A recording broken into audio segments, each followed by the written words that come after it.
안녕하세요 여러분, 세상 돌아보기입니다. 예, 오늘은 25년 4월 17일이고 예, 목요일입니다. 예, 오늘 정치논평 곡 하나 골랐습니다. 예, 제목과 대문 사진이 잘 안 어울리죠. 예, 그게 지금의 제 현실이기도 합니다. 꽃은 피고 봄은 왔고 윤석열은 파면당했고 재판장에 서 있지만, 예, 쭉 말씀드리는 것처럼 아직 전반전도 안 끝났다. 기성전결 중에서 기밖에 안 끝났다.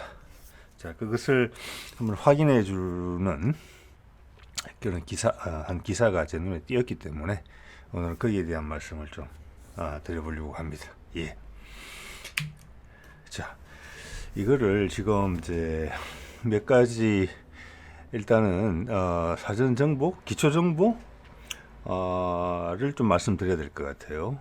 지금 세상에 어떤 흐름 속에 있느냐 봤을 때 먼저 개인적인 입장에서 고른 기사들입니다. 자, 권성동이 뉴스타파 기자가 질문을 하면서 따라오자 손을 잡고 살짝 끌고 갔다, 이런 내용이 나오는데, 이거는 권성동도 지금 제가 봤을 때는 박근혜 때부터 국회의원 했던 것 같거든요. 그래서 상당히 오래 지금까지 한 번도 빠진 적이 없이 하는 것 같아요. 이거는 그의 실수다, 저는 그렇게 생각을 합니다. 이게 뭐 어떤 법적인 소송으로 비화가 될지 어찌 될지 그의 명성에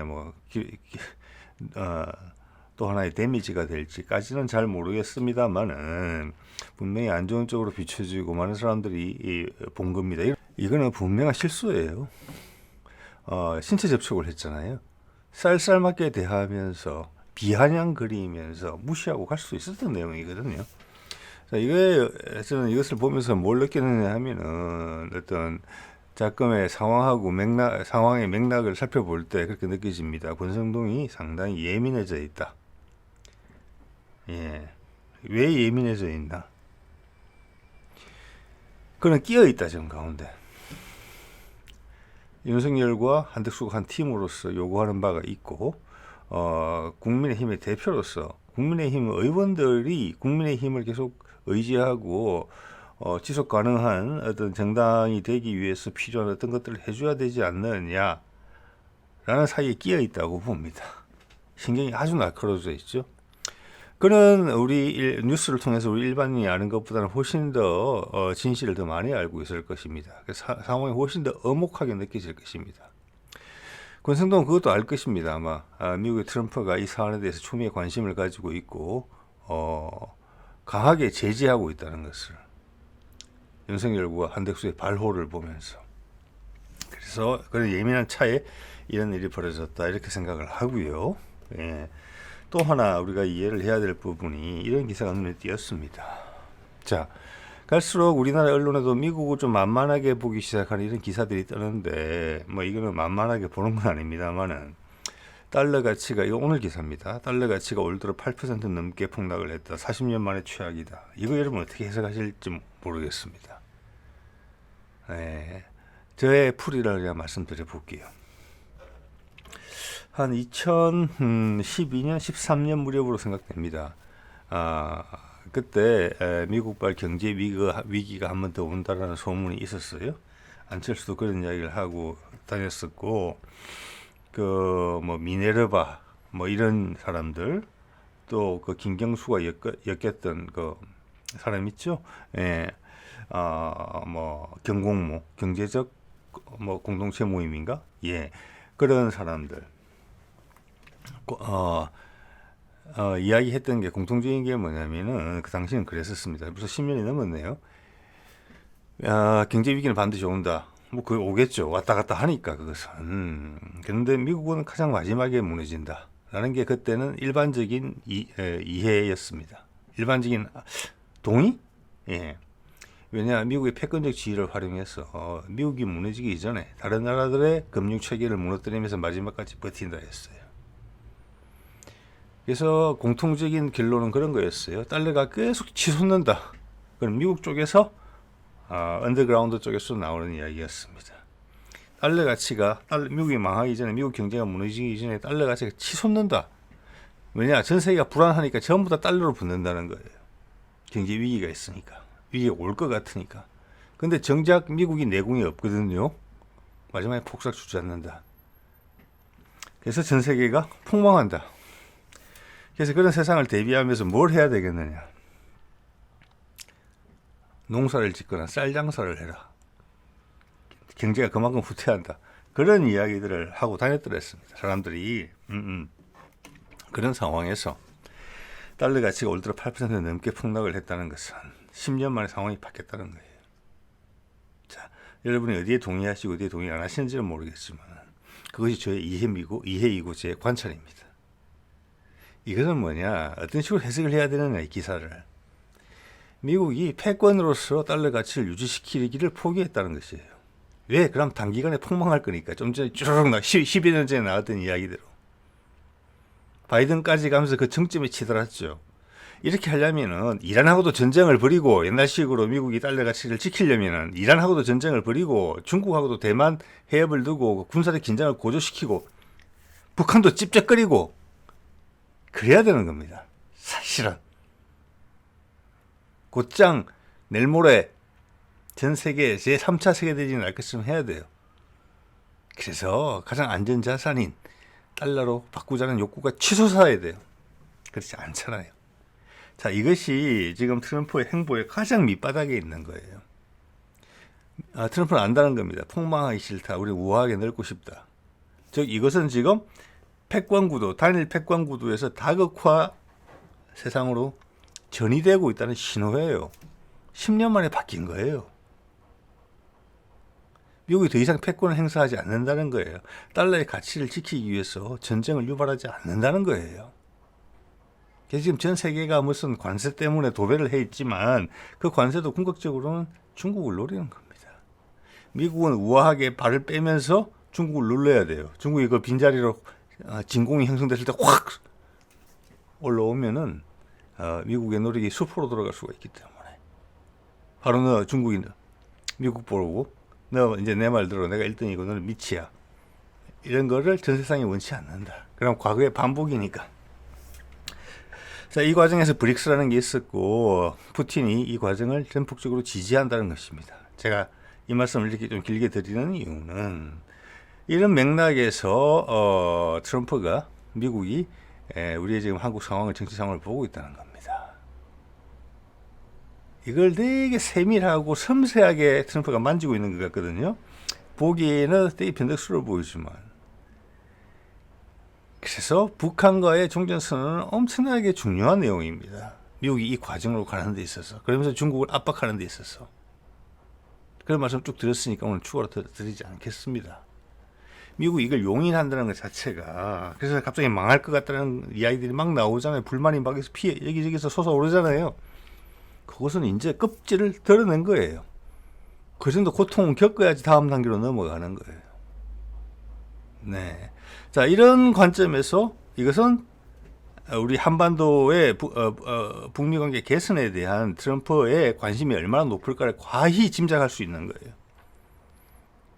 그 방향으로 유도를 한 것이 푸틴이고, 푸틴은 북한과 작년에 상호 방위 조약을 맺었어요. 그래서 중국을 반란했어요. 딱. 그래서 패키지를 키워놓은 겁니다. 트럼프가 복잡하게 생각할 필요가 없게. 예. 자, 이렇기 때문에 미국은 지금의 한덕수의 행태에 대해서 엄청나게 노발대발하고 있을 것이다. 한국의 CIA가 계속 보고를 하고 있을 것이다. 실시간으로 그렇다고 봅니다. 한덕수의 지금 행보, 오늘 헌재에서 물 먹었죠. 구대빵인가? 저기 재판관, 헌법재판관 임명하는 거. 결국은 그것은 이제 차기 대통령이 하게 될 것입니다. 그런 도발을 왜 할까요?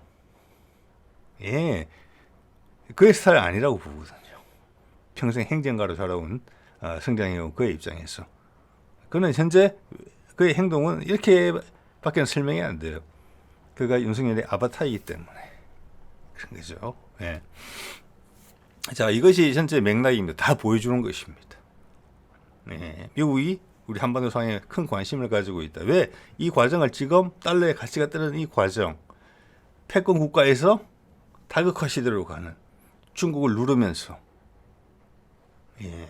미국이 아주 주도할 수 있는 분야를 주도하고 군사적 위협을 억제하고 자기 아군을 만들면서 경제적 영향력을 넓히는 것, 동시에 중국을 압박하는 것.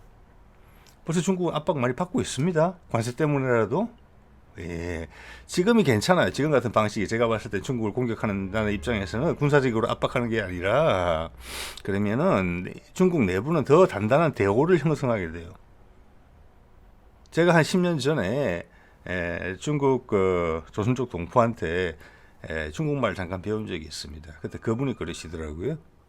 한 10년 전부터, 그러니까 한 20년 전부터 중국에서는 중국이 사람들 사이에서, 보통 사람들 사이에서 이런 이야기가 돌았다는 거예요. 러시아로부터 무기를 사가지고 미국과 전쟁에 대비해야 된다라고. 네. 그렇지만 지금의 관세 정책은 뭐냐면은 중국 내부의 불만을 시진핑을 향하게 만들 수 있어요. 그런 것들이 외부의 패권 경쟁이라는 것 때문에 내부가 민주화되지 못하고 틀린 어긋난 메커니즘이 그냥 얼기설기 유지되는, 힘에 의해서 유지되는 그런 상황이 있단 말이에요. 중국은 분명히 그런 상황이 스스로 이제 적나라하게 내부에서 펼쳐질 수 있는, 이게 미국이 중국을 공격한다 했을 때는 군사적인 압박보다는 이게 훨씬 나은 방법이라고 봅니다. 자, 거기서 북미 종전선언 활용 점정이 되는 것입니다. 여러모로 자, 이런 백그라운드에서 상황을 이제 보셔야 되거든요. 지금 윤석열과 한덕수는 뭐냐면은 뭐 국가의, 우리나라의 민주주의와 뭐 민족의 번영 이런 거는 관심이 전혀 없습니다. 일단 살아야 되겠다.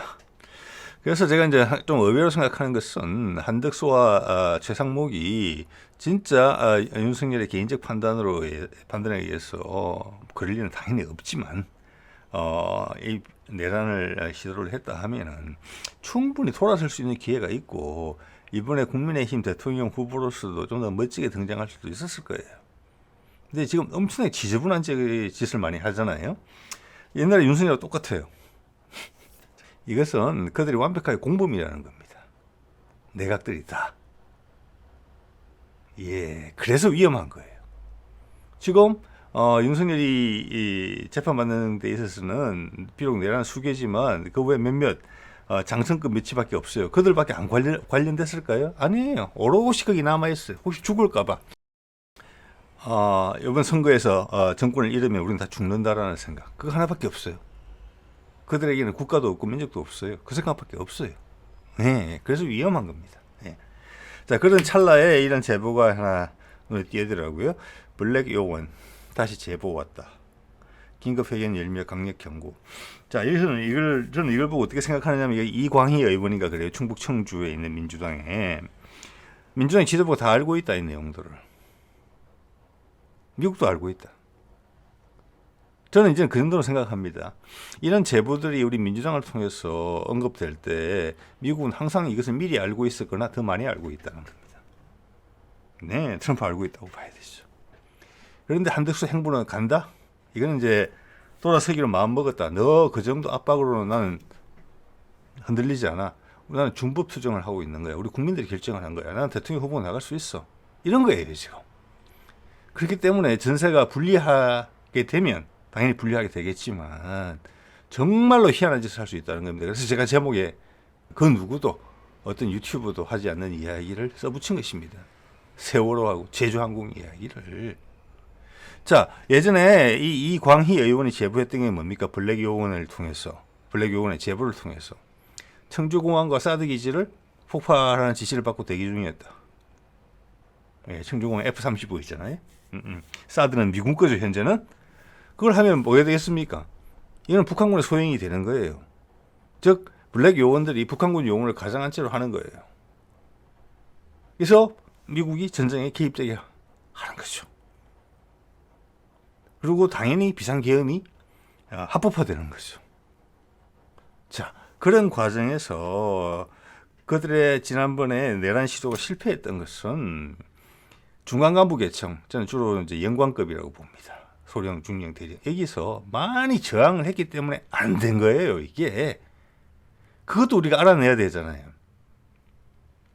내란 특검을 통해서 알아내야 될 게 어디까지 어떤 놈들이 잘못을 했는지도 알아내야 되겠지만, 그들의 목적이 무엇인지도 백일하에 명쾌하게 드러내야 되겠지만, 그 과정을 막았었던 의인들도 우리가 분명히 조명을 해야 되는 기회를 가져야 된다고 생각을 하는 바입니다.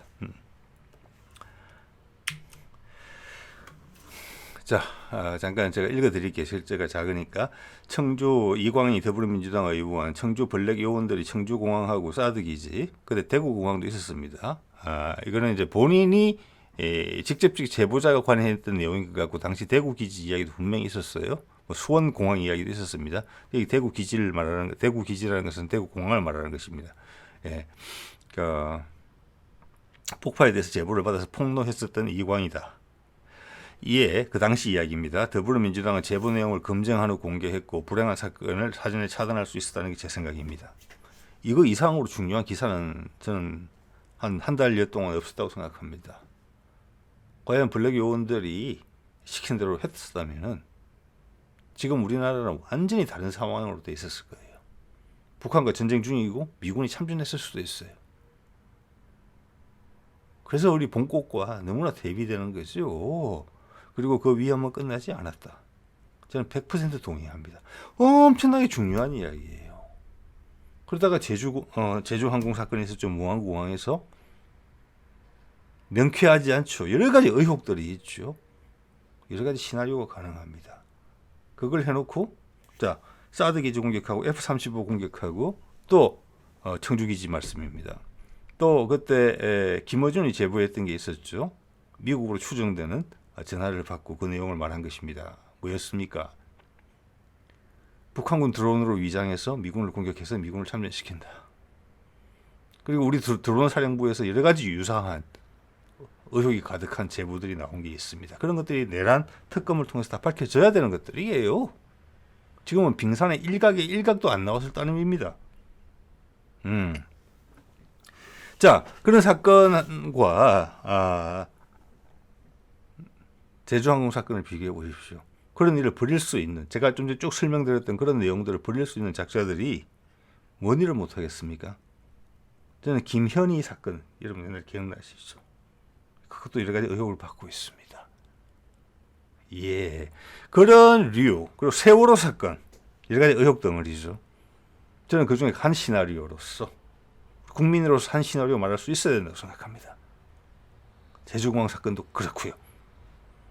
세월호 중에 한 사건, 국정원 관여된 거 분명했습니다. 구조하지 말라고 한 것도 분명했습니다. 미군이 와서 구해주겠다고 한 것도 못하게 했습니다. 아이들을 다 죽이려고 했고 결국 다 죽었습니다. 어젠가가 기념일이죠. 네. 그 당시 최순실이 하려고 했던 게 뭐였느냐? 그 꼭지를 북한의 소행으로 틀려고 했을 가능성이 저는 가장 높다고 봅니다. 예. 자, 그래서 앞으로 남은 두 달도 안 남았죠. 이제 한 달 보름 동안 발생할 수 있는 그런 일들이 또 있다. 여기에 거기 단초도 제공하는 내용들이 있어요. 이광희 의원의 제보에는. 네. 이런 말도 했네요. 아까 제가 드린 말씀하고 비슷한 말씀인데 읽어보겠습니다. 그 과정에서 민주공화국 대한민국이 위기에 처했을 때마다 바로 설 수 있도록 계기를 만들어준 숨은 기여자들이 많았습니다. 여기서 이제 블랙 요원을 언급하는 것 같고, 뭐 헬기 출동이 늦춰진 것들, 그리고 특전사의 현장 지휘관들, 그리고 많은 다른 부대에서 움직이지 않았던 많은 사람들이 있었을 겁니다. 그런 사람들은 곤란해서 훈장을 파악해서 훈장을 줘야 되고 적극적으로 가담했지만 마음 졸이면서 숨어 있으면서 제2, 제3의 더 나쁜 기회를 노리고 있는 자들은 윤석열의 말을 빌리자면 처단을 해야 되겠죠. 예. 자, 그리고 저는 이 과정을 통해서 우리가 하나 배울 게 뭐냐면 블랙 요원이다. 블랙 요원은 군인이 아닙니다. 정보사 소속이라고 돼 있거든요. 그러면 지금 정보사가 또 움직이고 있다면 누구의 명령을 받는 것이냐? 정보사 위에는 뭐냐? 합참, 국방장관, 그 다음 대통령 대행이에요. 그들이 현재 뭔가 움직임이 있다 하면은 대통령 대행의 움직임이에요. 자, 정보사 소속의 블랙 요원들이 F-35 기지와 사드 기지를 폭파하려고 했을 때 그게 대통령의 제가 없이 되는 일이겠습니까? 여러분 생각해 보십시오. 아니겠죠? 제가 이야기로 블랙 요원은 군인 신분이 아닌 것으로 알고 있습니다. 그들은 국적도 없어요. 그러니까 이 세상에 뭐가 있다는 걸 우리가 알게 되느냐, 확신을 하게 되느냐면 첩보전의 영역이라는 게 있다는 겁니다. 스파이 전쟁이라는 게. 거기서 서로 치고받고 한다는 겁니다. 예를 들어서 이런 거죠. 독일의 노드스트림 폭파하는 거. 그 영역에 사람들이 죽어나가고 여러 가지 일들이 벌어진다는 겁니다. 언론에 노출되지 않은 상태로 간혹 노출되더라도 완전히 뒤틀린 채로 윤색이 돼서 등장한다는 거죠. 그들은 죽어도 그냥 마지막 가지고 있던 위조 신분 그 자체로 죽는 거예요. 자, 우리도 그런 사람들이 있다. 그래서 이 내란 사태 초기부터 김건희가 그런 특수부대에 은퇴자들하고 연락을 취한다. 그런 제보들이 공개된 적이 있었잖아요. 그런 겁니다. 왜 김건희가 전화를 할까요? 자, 그것은 끝나지 않았다고 봅니다. 맞죠? 예. 그래서 그것을 제가 위기라고 느끼는 것이고, 현재 한덕수는 심지어 대통령까지 나올 가능성이 높다고 봐지고, 최상목이 다시 대행이 되면서 현재의 내각은 윤석열 편이다. 당연히. 왜냐? 그들은 전부 다 처단당할 처지에 있기 때문이다. 대통령이 바뀌게 되면. 큽니다. 고양이한테 생선을 맡겨놓은 꼴이에요. 예. 여기에 우리 국민들하고 야당하고 이해관계가 맞는 미국이 맞서고 있는 겁니다. 러시아까지. 예, 대단한 게임이에요. 자, 보겠습니다. 최근 그 제보자 다시 연락이 왔다. 명령을 내려도, 이게 되게 중요합니다. 명령을 내려도 실행이 안 되고, 이것은 많은 부분에서 이런 일이 있었다는 겁니다. 이게 우리 민주화의 힘이라고 저는 봅니다. 군인들이 스스로 판단했다는 겁니다. 제가 아까 영광급 말씀드렸잖아요. 이거 아닌 것 같은데? 아마 UH-60 특전사 헬기들이 넘어오려고 했을 때 충청도에서 그것을 관리권을 가진 아마 수방사 쪽에서 실무 지휘관이 계속 아마 물론 당연히 원칙대로 한 거죠. 네, 그런 것들이 또 투입됐을 때 특전사의 어떤 현장 지휘관들의 어떤 모습들, 그리고 정보사에 또 보면은 법무관들의 또 태도들, 뭐죠? 중앙선관위를 들어간다고 했을 때 그런 부분들이 막아낸 건데, 즉 우리가 막은 거예요. 우리가 만들어 놓은 민주주의가 막은 거예요. 그런데 그들은 아직 포기 안 했다. 명령을 내려도 실행이 안 되고, 그러다 보니 다른 실행 조직을 찾고 있고, 이게 핵심 단어죠. 즉 지난번과 유사한 일을 또 벌여야 된다. 제가 그런 말씀 여러 번 드렸어요. 지금은 군은 경각심을 가지고 있고 미군이 확실하게 보고 있어요. 그래서 지난번에도 특전사하고 수방사의 특수부대를 동원했는데도 말을 다 안 들은 거잖아요. 그죠? 아마 육군의 신속대응사단, 이 신속대응사단도 유사한 분위기였을 거라고 저는 짐작이 됩니다. 나중에 분명히 나올 겁니다. 그들도 말을 안 듣는데 누구를 시켜야 되느냐? HID, 블랙 요원들도 저항을 하는데 이렇게 제보를 하면서 누구를 해야 될까? 그 목적은 똑같은 일을 벌이려고 한다는 거예요. 그거밖에 없는 거예요, 이제. 그래서 테러나 암살, 자작극밖에는 지금 가능성이 없을 거라는 말씀을 제가 계속 드리고 있는 건데, 그게 여기서 바로 확인이 되는 겁니다. 블랙 요원들이 말을 안 들으면 누굴 해야 되나? 자, 지금 대통령 관저에서 나왔는데 경호처가 경찰의 압수수색을 방해하고 있어요. 용산도 마찬가지예요. 뭐 그게 이게 한덕수의 행동과 똑같은 겁니다. 그들은 절대 안 물러났어요. 예, 그래서 이것을 뒤집을 수 있는 거는 여기서 말하는 다른 실행 조직을 찾아서 그때 하려고 했던 일들을 하려고 한다. 그래서 제가 제목에 세월호하고 제주항공 이야기를 했다. 그것을 민주당도 알고 있고 염려하고 있고, 그럴 가능성에 대해서 미국도 알고 있다. 군도 알고 있다고 봅니다. 합참이나. 그러니까 지금 엄청나게 애매한 상황이에요. 윤석열은 재판을 받는다. 그렇지만 한덕수와는 꼭두각시를 세워서 저항을 한다. 구심점을 만들면서. 그래서 기본적으로는 파워 게임을 하는 거예요. 힘겨루기를. 그래서 경호처가 안 물러나는 겁니다. 공간에서. 대통령실도 압수수색이 안 되는 겁니다. 이거는 한덕수가 올라와야만 되는 일이. 한덕수가 무너지면서 나는 공정한 선거를 관리만 하겠다 이러면은 윤석열은 재판부터 많이 힘들어지고 전 조직이 말빨이 안 먹히는 겁니다. 김건희와 윤석열의 말이. 그래서 세워놓는 거예요. 이런 기회를 모색하면서. 왜 그렇게 나온다 해도 선거 이기기 어려워요, 지금. 자, 전 세계에서 지금 파면이 됨으로써 윤석열을 도와줄 수 있는 아군은 없어졌어요. 외교적으로는 전혀 없어요. 그걸 밟고 일어서야 되거든요. 독재일 길밖에 없거든요. 우리 군도 지난번에 경험이 있기 때문에 두 분 다시 끌려오지 않을 겁니다. 정교군들은. 그때도 이미 특전사도 실패했잖아요. 남은 게 뭐냐. 이런 데 가서 수석거리고 있다는 거예요. 몇몇은 충분히 나올 거예요. 왜? 자기 목숨이 달린 사람들이 많이 주렁주렁 매달려 있거든요. 그쪽에. 한꺼풀만 벗기면은. 빛을 쭉 비추면 꼼짝없이 사로잡힐 그들이. 그들을 기 안 죽이고 계속 살려가고 있는 겁니다. 윤석열이 한덕수를 내세우면서. 자, 그 과정에서 이 태반에 대해서 대충은 다 알고 있을 권성동이 엄청나게 예민해졌다. 아마 개인적인 갈등도 엄청나게 많을 거예요. 옳고 그름에 대한 생각. 이 정도는 아닌데 내가 야비할 수는 있을지언정 내가 진정한 악인은 될 수는 없는데 이런 고민을 하고 있던 차라고 봅니다. 네. 자, 이런 이야기도 나왔죠. 이게 유정복 현재 인천시장이고 이번에 경선 후보로 나왔는데 언제까지 윤심에만 기대어 대통령 선거를 치를 생각입니까? 광장의 인기에만 매몰돼 중도층의 지지를 포기하실 겁니까? 이런 후보가 제가 봤을 때 제가 얼마 전에도 한번 말씀을 드린 것 같은데 인천 강화 이쪽이 지금 남북 협력 거기에 가장 큰 수혜를 보는 지역이고 그게 관련된 공사들이 많이 진행이 돼요. 유정복이 그걸 모를 리가 없습니다. 예. 그래서 이런 사람들이 진짜 국민의힘다운 의원이다. 예, 라고 생각을 합니다. 그러니까 지금 이것이 또한 권성동 스트레스예요. 윤심에만 기대어 선거를 치를 생각입니까? 윤심에만 기대어 윤심의 광장의 인기가 몇 %인데요, 지금. 이건 아니죠. 이것은 국민의힘이 겁박을 당하고 있는 겁니다. 윤석열한테. 공당이라고 보기 어려워요. 이건 표현이 좀 잘못됐어요. 예. 그리고 국민의힘이 스스로 클 수 있는 힘을 축적해온 자생적인 정당이 아니고 이권에만 개입된 어떤 이익 집단의 결합체잖아요. 약간 지역 기반을 좀 더하고.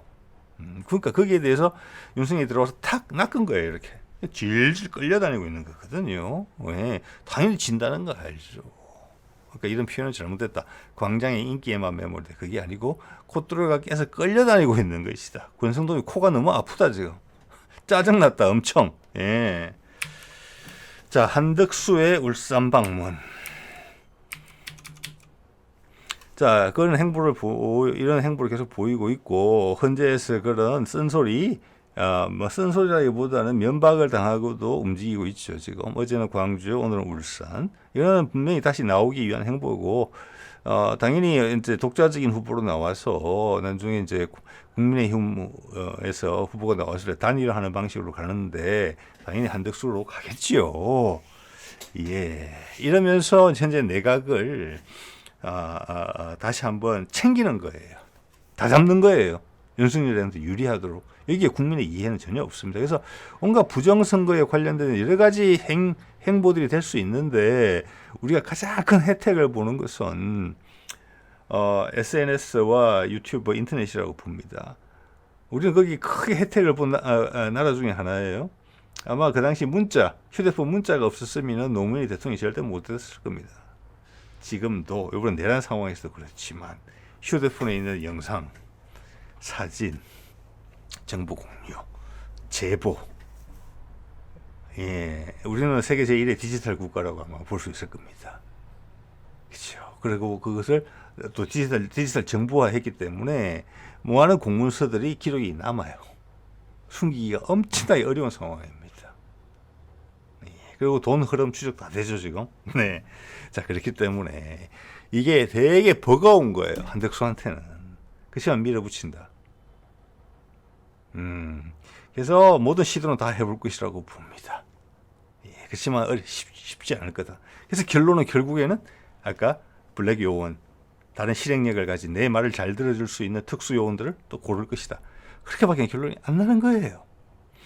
왜냐하면 윤석열 입장에서는 한덕수도 어차피 소모품이거든요. 자, 한덕수 입장에서 이래 주거나 저래 주거나 마찬가지예요. 이제는 확실하잖아요. 그러면 한번 꿈틀 해보자. 뭐 이런 입장이라고 봅니다. 예.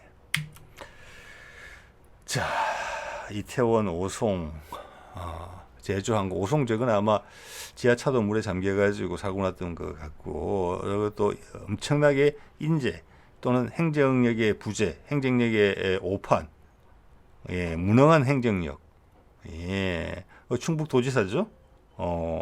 그가 이번에 여러 가지 지자체장 중에서 내란을 강하게 옹호한 사람 중에 하나입니다. 김영환인가요? 옛날 국회의원 했고, 원래 치과의사고 제가 그렇게 얘기됩니다만, 그래서 과연 이것들이 지금 다 내용을 모르는 것들이잖아요. 오송은 알죠. 근데 이태원, 제주항공, 아까 말씀드린 이게 세월호 이야기까지 예, 되게 유사할 수 있다. 그래서 세월호 건이 나오고 미국은 엄청나게 놀랍니다. 오바마가. 그래서 그때 조현천의 쿠데타 계획이 나오는데 조현천이 결국 미국으로 도망갔다가 시간 넘치면서 다시 들어왔잖아요. 자, 이번에 국방장관 윤석열 밑에 국방장관도 미국으로 가려고 그랬어요. 미국이 거부했어요. 비자를 안 내줬어요. 예, 그래서 일본으로 가려다가 이제 결국은 못 나가고 있었던 건데, 결국 이 말은 이번 내란은 미국과는 상관이 없다는 겁니다. 당연히 상관이 없죠. 다른 맥락에서 보더라도. 그렇지만은 지난번에 조현천의 내란은 친위 쿠데타가 아니다. 그는 촛불 전국을 빌미로 해서 박근혜를 전복시키려고 했던 세력이다. 뒤에는 미국이 있었다. 저는 그렇게 봅니다. 그럼 우리나라 민주주의는 엄청나게 후퇴하는 것이 되겠죠. 그것까지도 용인했다는 겁니다. 자, 그러면 지금의 트럼프의 상황은 우리가 훨씬 더 곱게 봐야 된다는 걸 여러분 느끼시면 좋겠습니다. 예, 그래서 우리는 우리 스스로가 살리고 있는 것입니다. 지난번에 촛불 그것 때문에 사는 거예요. 여러분도 거기 나가셨던 분들 많이 있으시죠? 예. 저도 하루 이틀 나가 있었던 적이 있었던 기억이 납니다. 12년 전이지만. 자, 여기 보면은 제목을 제가 한번 읽어드릴게요. 이태원 오송 제주항공까지 세월호 11년 계속되는 참사. 이 참사가 또 한두 달 내로 또 발생할 수 있다. 이야기를 아까 이광희 의원이 제보를 통해서 이야기하고 있는 거 아니겠습니까? 여기서 엄청나게 경각심을 가져야 된다고 봅니다. 기성 연결이 이제 기 끝났어요. 예. 그리고 오늘 이제 뉴스타파 이것은 이제 여러분들 소개드리는 게 제목을 너무 잘 뽑았다. 저는 그렇게 봅니다. 이렇게 해야 돼요. 근데 이렇게 할 수 있는 세상이 별로 없습니다. 이 정도 시선을 가진, 이건 이제 국민의 시선이거든요. 국민을 배신한 군대. 이게 핵심이죠. 국민을 배신한 군대. 예. 자, 이것을 우리는 계속 반복해야 된다. 군을 반드시 이번 기회가 지나가면 반드시 숙청해야 된다. 그리고 제대로 된 군인들이 많이 발굴될 거 아니에요? 지금 이번 상황을 봤을 때 이렇게 바뀌는 것입니다. 물갈이가 완벽하게 된다. 노상원류의 사람들. 자, 이것은 조현천류하고도 일맥상통하는 사람들이 계속 있어 왔다. 자, 육군사관학교의 교육 과정을 완전히 바꿔야 된다. 그런 것들이 이번에 이제 어떤 계기가 될 것이다. 이렇게 봅니다. 자, 국민을 배신한 군대. 이게 또다시 어떤 요구가 행해질 것이다. 라고 생각을 한다는 것입니다. 정규군이 미국의 감시하에서 지난번에도 뭐 특전사까지 동원했는데도 문제가 있었는데 문제 자체를 정규군으로 만들지는 못할 거라고 봅니다. 아까 말한 대로 블랙 요원이나 HID 요원을 이용해서 자작극류를 하겠죠. 자작극이죠. 핵심은 F-35 기지를 폭파하든 사드 기지를 폭파하든 제주항공의 의혹을 제기하든 하나의 시나리오로서 다 자작극이에요. 기본적으로 핵심은. 자, 그런 일을 벌일 수 있다. 그래서 정규군이 어쩔 수 없이 움직이게 만든다. 자, 김건희가 그 2025년에 통일을 하는 역할을 하겠다라고 이야기한 거. 최순실이 우리 민족의 영원히 통일을 이룩하겠다라고 박근혜의 업적으로 남겨야 되겠다라고 했을 때 뒤에 행보의 핵심은 뭐냐? 미국을 이용한 EEJE가 개입되어 있어요. 한미 상호 방어작으로 엮여져 있으니까 우리는 거기에 불편하다. 우리는 너의 속국이 아니다. 그런 너희를 이용하겠다. 북한을 치는데. 그게 저는 세월호의 핵심이라고 생각합니다. 여러 가지 시나리오 중에서 제가 가장 신빙성이 있다고 보는 시나리오는 지금 윤석열도 똑같은 생각을 할 거예요. 그래야지만 자신의 과오를 덮을 수 있거든요. 남북 통일을 시켜야지만 자신의 방식대로. 근데 그가 맞선 벽이 너무나 크다. 그런 걸 판단할 역량이 안 된다. 그냥 살고자 한다. 예, 그래서 위험하다 지금. 아주 많이. 그런 생각을 한 번 더 오늘 이광희 의원의 제보 이야기를 듣고 더 거듭하게 됐습니다. 예, 자 오늘은 이 정도 말씀을 드리겠습니다.